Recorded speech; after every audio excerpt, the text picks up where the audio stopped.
அக்ஷிதா. நான் அமிர்தா வித்யாலயம் திருச்சியில 12th standard படிக்கிறேன். நான் டிசைன் ஸ்கூல்ல 4th ஸ்டாண்டர்ட்ல இருந்து படிச்சுட்டு இருக்கேன். இந்த வருஷம் நான் அக்ரிலிக்ல ஆர்ட் எக்ஸிபிஷன் பண்ணியிருக்கேன். இந்த வருஷம் டாபிக் சித்திரங்கள் பேசும் சட்டங்கள் சரித்திரம். அதுல என்னோட டாபிக் காப்பிரைட். நான் காப்பிரைட்னா உங்களுக்கு என்ன தெரியும்? ஜஸ்ட் வந்துட்டு ஒரு பிக்சரை காப்பி பண்ணக்கூடாது, அவ்வளவுதானே. அது மட்டும் இல்ல, இதுல வந்துட்டு மெயினான டாபிக் என்னன்னா, இப்ப நான் ஒரு பிக்சர் பண்றேன், அது நான் கவர்மெண்ட்ல போய் பதிவு பண்ணிட்டேன்னா அடுத்த 60 வருஷத்துக்கு அந்த பிக்சர் என் பேர்ல தான் இருக்கும். அதை யாராலையும் காப்பி பண்ண முடியாது. இதுதான் மெயினா காப்பிரைட். இது வந்து நீங்க மெயினா ஆர்ட்ல பார்க்கும்போது விஷுவலா ஒரு டிராயிங்ல பார்க்கும்போது உங்களுக்கு இன்னும் அதுல நிறைய எக்ஸ்போஷர் கிடைக்கும்.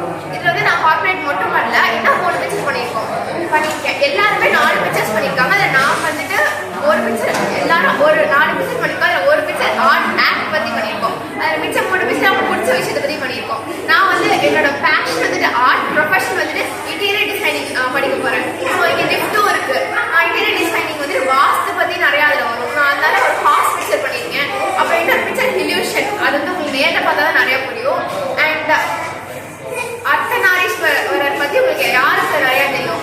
அதை பத்தி உங்களுக்கு பிக்சரா பார்க்கும்போது உங்களுக்கு நிறைய புரியும். அது உங்க மூட் பத்தி, உங்க என்ன மூட்ல பாக்குறீங்களோ அந்த இது, அந்த ஒரு இது உங்களுக்கு இப்போ ஹாப்பியா பாக்குறீங்கன்னா அவரும் ஹாப்பியா பாக்குற மாதிரி இருக்கும். ஸோ அந்த மாதிரி ஒரு பிக்சர்ல பார்க்கணும்னா உங்களுக்கு இன்னும் நிறைய புரியும். இதுல வந்து நம்ம சும்மா நார்மல் சில ஆக்ட்ஸ் மட்டும் பண்ணல, 33 ஆக்ட்ஸ் பண்ணியிருக்கோம். அது வந்து copyright act, wild life sanctuary, திருநங்கை ஆக்ட், செக்ஷுவல் ஹராஸ்மெண்ட் அப்படின்னா இதை பத்தி எதனால வருது, இதை நீங்க எப்படி இதை தவிர்க்கலாம், எப்படி இதுக்கு வந்து அடுத்த ஆக்ஷன் எடுக்கலாம்னு சொல்லி நாங்கள் நிறைய காமிச்சிருக்கோம்.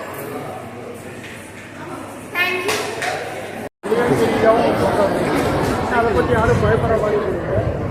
நாத்திரியானா சமூக விரோதிகளுடைய தூரமாக மருத்துவமனைகள் மாறுவது ரொம்ப ஆபத்தான.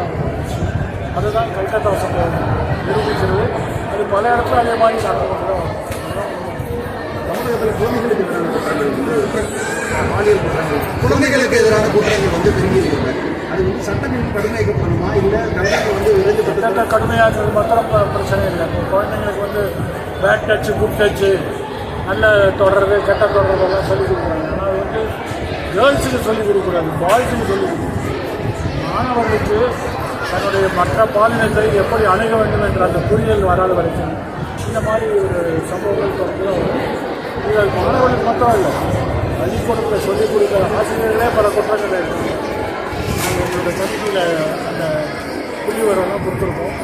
இது ஒரு பாதிப்பான ஒரு மோசமான ஒரு நிலைமை காட்டிருக்கோம். யாரை வந்து குழந்தைகள் அனுப்புகிறோமோ அங்கேயே பாதுகாப்பு இல்லைங்கிற ஒரு சூழ்நிலை இப்போ நம்ம பார்த்துருக்கோம்.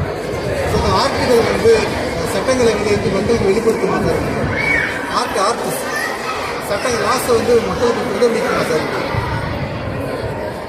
எல்லாமே வந்து சட்டத்தால் நிறைவேற்ற முடியாது. அந்த சட்டம் இருக்குது, அந்த சட்டத்தை யார் நிறைவேற்றுறதுங்கிற கேள்வி. ஒரு தெருவில் ஒன்வே டிராஃபிக் போகக்கூடாதுன்னா போலீஸ்காரங்க இல்லாத போது போகிறாங்க. சிக்னல் லைட்டில் நிற்கணும்னு சொன்னால் அந்த போலீஸ்காரங்க பிரச்சனை எல்லோ லைட்டில் கூட போகிறாங்க.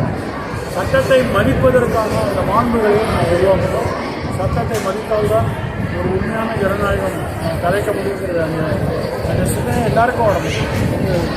மாணவர்களுக்கான பிரச்சனை இல்லை, நம்முடைய குடிமக்கள் அத்தனை பேருக்கும் அந்த மாதிரியான ஒரு மனப்பான்மை வரணுங்கிறது தான் உண்மை.